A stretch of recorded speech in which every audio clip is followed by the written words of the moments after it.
Você já deve ter ouvido inúmeras vezes de diversas pessoas na sua vida que você precisa superar seus próprios limites. Não é verdade? Você já não deve ter ouvido isso? Ou de um chefe, ou de um amigo, ou de alguém que convive com você, dizendo, não, você está triste porque você não está conquistando as coisas que você mais deseja, que você precisa atingir, que você determinou na sua vida, você precisa lutar e superar seus próprios limites. Não ouviu isso? A gente ouve isso a todo instante, né? E eu queria quebrar um paradigma da tua vida agora. Você que está buscando superar seus próprios limites, para conquistar as coisas que você mais deseja, que você estabeleceu como seus objetivos de vida, ou vida profissional, no seu trabalho, na sua vida familiar, as suas conquistas pessoais, avalia comigo realmente o que é limite. Eu entendo que você não precisa superar os seus próprios limites. Em verdade, você precisa conhecer os seus limites. Quando nós conhecemos os nossos limites, quando a gente sabe até onde pode chegar, qual é o ponto que define a nossa capacidade de não conseguir adiante, nesse instante a gente conheceu o nosso limite. A gente sabe exatamente até onde a gente pode ir e o que a gente precisa para ir além.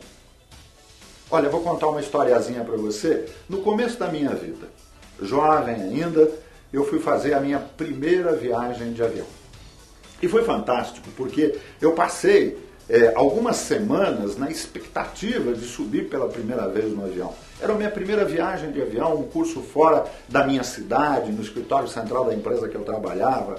E eu acho que você já deve ter passado por isso, inúmeras pessoas já passaram por isso. O sonho sendo realizado, puxa, eu vou viajar de avião. E naquela época a gente não tinha o lugar dos aviões ainda demarcados. E quando eu fui para o aeroporto, era um avião pequeno, era um bimotor, que fazia São Paulo, Rio de Janeiro, fazia a famosa ponte aérea, e eu entrei no avião e fui procurar logo o que mais a gente procura, né? Primeiro voo, primeira viagem de avião, eu estava procurando o quê? A janelinha, isso mesmo. E a primeira janelinha que eu vi livre, eu guardei a minha bagagem e me sentei à janelinha. E incrivelmente me surpreendi, porque quando eu olhei pela janelinha, ao meu lado, o que eu vi? A asa do avião. É, para você rir, realmente é verdade, mas isso acontece com muitas pessoas que entram pela primeira vez no avião, estão naquela ansiedade incrível de poder ficar na janelinha e se defrontam com a asa do avião. Mas o incrível é que hoje o que eu vou contar para vocês já não acontece muito não. As aeronaves já têm uma outra estrutura, são maiores e tal, mas naquela aeronave, quando eu olhei pela janelinha, o que mais me chamou a atenção não foi nem a asa do avião, mas foi o que estava escrito em cima da asa. Estava escrito, não pise.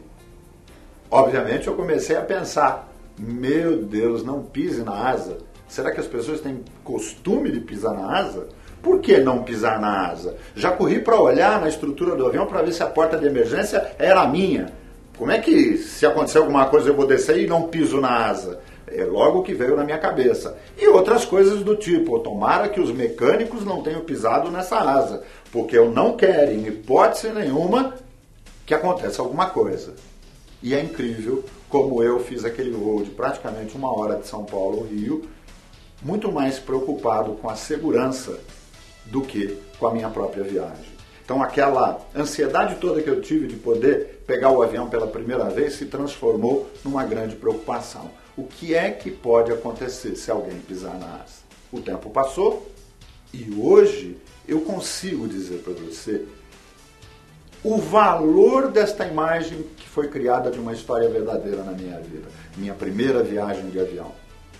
Estava escrito não pise naquela asa, porque lá era o limite da segurança. Depois do limite vem o perigo. Depois do limite, se ele for ultrapassado, o perigo acontece e o acidente acontece. É assim com a gente. Por isso que eu quero quebrar o paradigma com você. Não supere o seu próprio limite, porque atrás desse limite vem o perigo. E provavelmente, se você superar seu próprio limite, você vai estar podendo, até por sua escolha, pisar na asa do avião da sua vida e derrubá-lo. Como é que a gente faz? Você deve estar perguntando. Simples, muito simples. Limite estabelece uma relação aonde que eu devo parar para avaliar o perigo, as minhas competências, o que eu tenho conhecimento ou não, o que eu preciso mais, não para superar meu próprio limite, mas para estabelecer a ampliação do meu limite. Se é uma falta de orientação cultural, eu preciso estudar mais. Se é falta de características para resolver determinados problemas ou solucionar determinadas coisas, eu preciso praticar mais. E assim é a nossa vida e é isso que eu convido você a fazer. Não tente superar seus próprios limites. Tente ampliar os seus limites com mais conhecimento, com mais treinamento, ampliando relacionamentos, porque você vai diminuir os seus perigos. Com a amplitude dos seus limites, você vai conquistar esses objetivos que você determinou para a tua vida. Isso sim é superar limites. Isso sim é atingir o objetivo de vida que a gente tenha traçado para nós.